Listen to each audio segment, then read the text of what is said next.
You've probably been told that the best way to earn an income and to provide financially for yourself and your family or whatever is to get a job. And in this video, I'm going to be a bit controversial. I'm actually going to suggest that that is probably the worst way to have a reliable financial background and to provide for yourself. Now, you're probably thinking, how is it possibly the worst way? Right, come on. But if you just stick with me, I guarantee I'm going to hopefully change your mind, because in my opinion, getting a job is probably one of the worst ways. But we all start there. We all hear that we have to get a job. We take on this idea, from people in our school, from our parents, from people around us. We sort of like inherit this idea that getting a job is the only way to make money. So, but before we get into the reasons why you should never get a job, okay, I'm going to first talk about basically how the system was created. It won't take long, I promise. It will just take about a minute or two. Here's the idea I want to introduce to you firstly. Okay, why do you think? So if we look at the world, right, most people work 9 to 5. They work 9 to 5 every day, Monday to Friday, and then they go home for the weekend, and they also get their evenings as well as a bonus. You can enjoy your evenings. In exchange for 80% of your time, you can enjoy your evenings, you can go out on the weekend, and in return we'll give you some money. We'll give you the same amount of money every month in the form of what we know as a paycheck. So how is it then that most jobs in the world, if you get an office job, you're all given the same hours, you're all given 9 to 5. How can it possibly take everybody the same amount of time to do different jobs? It makes no sense. Don't you think it's completely likely that one job might only take an hour a week, and then another job might take 50 hours a week? It really depends on what kind of work you're doing. And I'm sure that if you've worked in an office for any length of time, you've realised that in many cases you can actually get your work done in maybe 1 or 2 days. And then the rest of the time, you just spread out over the next 5 days. The rest of the time is like conversations with co-workers, meetings that don't really go anywhere, eating lunch, okay, commuting to and from work, getting your office set up, going to the toilet, like all of those things that take up time, which you're being paid to be there, but you don't actually need to be there for those things. In many cases, you can, if you really had to, if gun to your head you had to, you could do your week's work in 1 day. In many cases. Not all cases, but in a lot of cases. In that way, the system that we live in is kind of broken. Most people do not need to work 9 to 5 Monday to Friday, because your skills in terms of what you actually can do can be much better applied in different ways. Let's say if you work in an agency, you do Google AdWords, you do marketing campaigns for companies, right? Why are you being paid per hour? There's no need for you to be paid per hour by your agency. You could literally take those skills that you have. Let's say if you know how to set up an AdWords campaign, take that skill, go right now to Upwork.com, find a client, okay, who is willing to pay you, let's say $1,000, $1,000 for an AdWords campaign setup, get that job, bid on that contract, and you could do that work in an hour. You could do that work in 3 hours, let's say, and then you've just made $1,000 in 3 hours. But most people, what they're doing is they're saying, okay, I have this skill, let's say AdWords campaign, whatever your skill is, I have this skill, and I'm going to give my time to a company, your job, and give you all of my time, my whole week's worth of hours. I'm going to give that to the company in exchange for $2,000 a month, right? $2,000 a month in exchange for all of your time. If you worked for yourself, this is what people don't realize. If you actually took that skill and got your own clients, okay, in this case AdWords campaigns, if you got your own AdWords clients, you would make $2,000 a week, okay, and you might not even need to work 5 days. You might do that in 3 days. The faster you work, the faster you earn the money. However, what people do when they go to a job in a company, because you've basically surrendered your time to that company in exchange for a paycheck, you don't care how fast you work. There's no motivation for you to be productive. There's no motivation for you to get things done, find easier ways of doing things, get better at what you're doing, actually improve your skill. There's no motivation to do any of that because you've just surrendered your time in exchange for a paycheck. It doesn't matter if it takes you 3 days to do a 1 hour job, because you're getting paid for your time. So the longer you take, the better it works out for you. But what people don't realise is if you actually worked for yourself, yeah, you would have to work harder, because why wouldn't you? You don't get paid until you actually deliver the results, which is how it should be. You don't get paid until you've actually done that AdWords campaign. But the benefit of that is, if you take 1 hour to do that job, you've just made $1,000 in an hour, and then you can take the rest of the week off if you want to. You can do what you want. So my point is, you should never sell your time for money. It's the worst deal ever, because you can never buy time back. You should only sell the results you can get people. So in the case of an AdWords campaign, you sell the final product, which is the finished campaign. If you're a graphic designer, you sell the final art piece that you give to them, the logo, whatever it is. You should only sell results to the person, to the company, never time. If you sell your time, you're always going to be limited by how many hours you can work and how much you charge per hour. So you're always holding yourself back from earning more money. So now let's get in, after that very long introduction, let's get into reasons you should never get a job. So number one, you limit yourself based on how many hours you can work and how much you charge per hour. Okay, you're always going to be limited by that. There's nothing you can do that will give you more hours in the week. Most people, they burn out if they start working more than 70 hours in a week. Okay, unless you're like Elon Musk or something and you really are obsessed with work, 70 hours or more per week, that's about the limit, right? So you're always going to be limited to that 70 hours. You can't work more than that. And if you work per hour, by the way, if you get paid hourly, like for example hospitality workers, you have the worst deal of all, because the faster you work, the less money you make.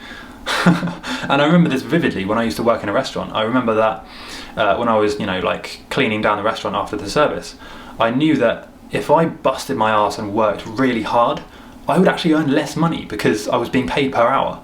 So there was no motivation to do a good job. There was no motivation to do a quick job.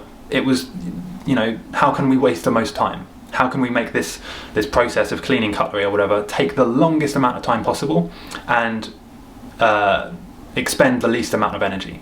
So we ended up chatting, we would mess around, we would, because there was no motivation to do anything else. Because why would you want to work harder in order to get paid less? Nobody would want that. Number two, think about this. If you're working for a company, no company would want to make a loss, right? So you're always going to be making your company more money than you're making yourself. It's just a fact. It's just a mathematical fact. So if you're making, let's say, 30 grand a year or 40 grand a year, you can be very certain that you are making your company more like 100 or 200 grand a year or more. And this varies massively depending on what industry you're in, but in many cases, in a lot of cases, over half I would say, whatever job you're currently doing, you can do for yourself. There's no need for you to work for a company. Unless you're doing something which requires a lot of overheads, I can't think of any examples off the top of my head, but there are some cases where the industry has a high barrier to entry. It would cost you a lot of money and a lot of regulation and a lot of time and cost and everything to actually set up a company in that industry. So in those cases, yeah, it might be more beneficial to work for a company that's already there. A lot of cases, probably more than half, it's much better to do it for yourself. And then that way you keep all of the money instead of making your boss, really rich, and then you're just scraping by on a basic salary. Number three, you're actually taxed the most as an employee. Okay, you've all heard these stories about how the ultra rich avoid paying tax and how people like Starbucks and Amazon and Apple, their CEOs end up sometimes paying less tax in a year as a percentage than their employees. Now, how is this possible? Well, it's because when you're an employee, you are heavily taxed on everything you earn. You have no benefits, you have no tax write-offs. All you have is income and your tax. Okay, if you are a business owner, suddenly everything that you spend related to that business, you can remove that from your tax bill. Let's say if I go on a trip, or let's say if I buy a new laptop, okay, that laptop, even though it's going to be used for business and pleasure, that laptop cost can be written off as a tax expense. And you can do this with anything relating to your business as long as you can prove reasonably that it is a business expense. You can't do that as an employee. As an employee, if you want to buy a new laptop, you have to spend your money that's already been taxed on that laptop. There is no benefit whatsoever. And without getting into tax law and accountancy and everything like that, there are multiple benefits to being a business owner. that as an employee, you didn't even know they existed, right? You don't even know that that's an option for you. So yeah, it literally is the worst, most inefficient tax setup in the world is to be an employee. You have the worst benefits, you get treated the worst, you get taxed the highest. And this is, by the way, how the ultra rich stay rich, or become rich in the first place, because they understand that in terms of the wealth equation and where you could be along in the company, an employee being given a salary is the worst in terms of tax. You ideally want to be like an investor or an owner, or a franchise owner or something like that. That's where you get the best tax breaks. Number 4, and this is a big one for me, if you have a job, you usually are tied down to that job for those hours every week. You're given a set amount of time that you can take off per year, and that is it. You're given like a holiday allowance. I remember the days when I would have to fill out a form and basically ask for permission if I wanted to go on a trip, if I wanted to take a holiday, if I wanted just some time off, if I just wanted a break because I was burnt out. I had to ask for permission, and in many cases it would be denied, or there'd be a limit. There'd be like a month or 30 days per year limit on how long you can take off, how many trips you can go on. Now, I don't know about you, but I can't live like that. I can't live in a way that I have to ask for permission as an adult, as a fully grown, free, adult citizen of the world. I have to ask for permission to go on a trip, or to take time off, or to have a break. I can't live like that. I need my freedom. But people, don't realise that this is actually what they're giving up. They're giving up their freedom. They're giving up all of their time. Now, I'm not saying that you should just quit your job and do nothing all day, because what ends up happening is when you start a business, you often end up working more than you would have done in a company. You end up working more, so you actually have less time, at the beginning at least. But then what happens is, once you've established your business, once you have an income, or even several income streams, you can decide how often you work. You can decide how much you work. If you want to take a month off, you can. If you want to take 6 months off, you can. You can decide when and how often you work. Number 5, in terms of reasons to never get a job, you're told what to do. And for some people, this is okay. For some people, you won't mind this, especially if you've not practiced your ability to say no to things throughout your life. But for me, I do not like being told what to do. So for somebody in a job to say, you need to do it this way, this is the best way of doing it, and to give me no freedom to say, I actually have a better way of doing that, I have a suggestion. It's really hard to live like that. It's really hard to turn up to a place where you are not in control. You have to do exactly what you're told by your boss, even if your boss doesn't seem to see the problem the way you do. Let's say if you have an idea that you think would solve a problem or do something better, firstly, you're not usually going to get paid for your idea. Even if you save the company or make the company loads of money, in most cases the boss will just say thank you very much, and they'll implement the idea. You won't get any credit, you won't get any benefit. You've just basically made your boss richer.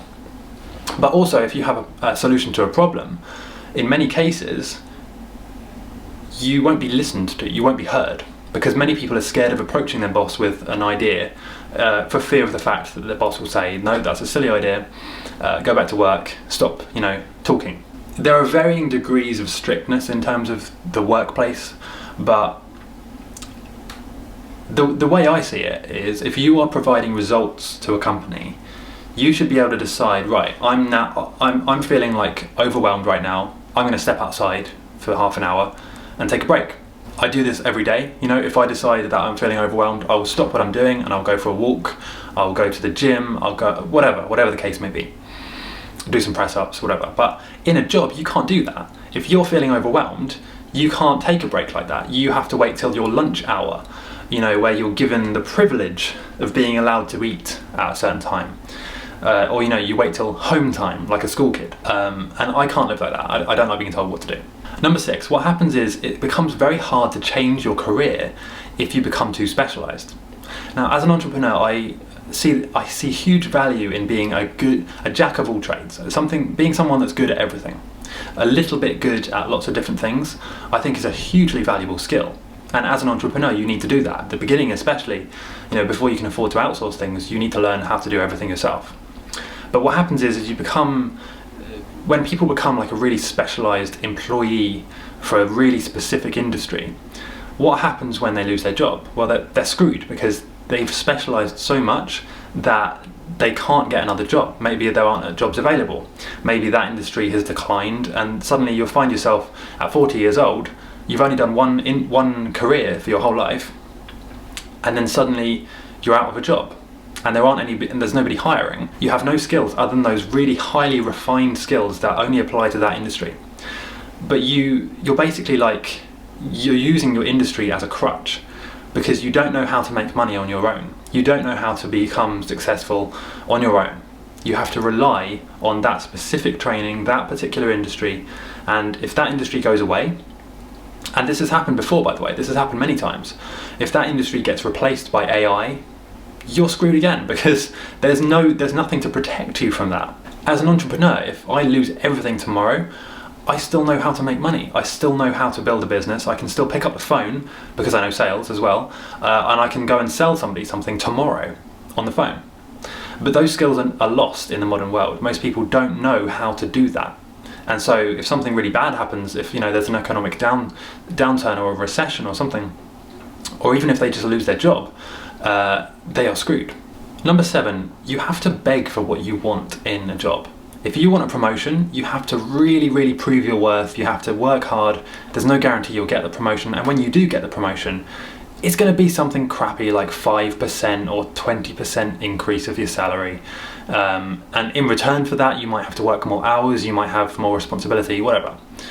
If I want a promotion, now, if I want to earn more money, I can pick up the phone, make more sales, or I can just, outsource some more articles to be written, and then in a couple of months I will start making more money.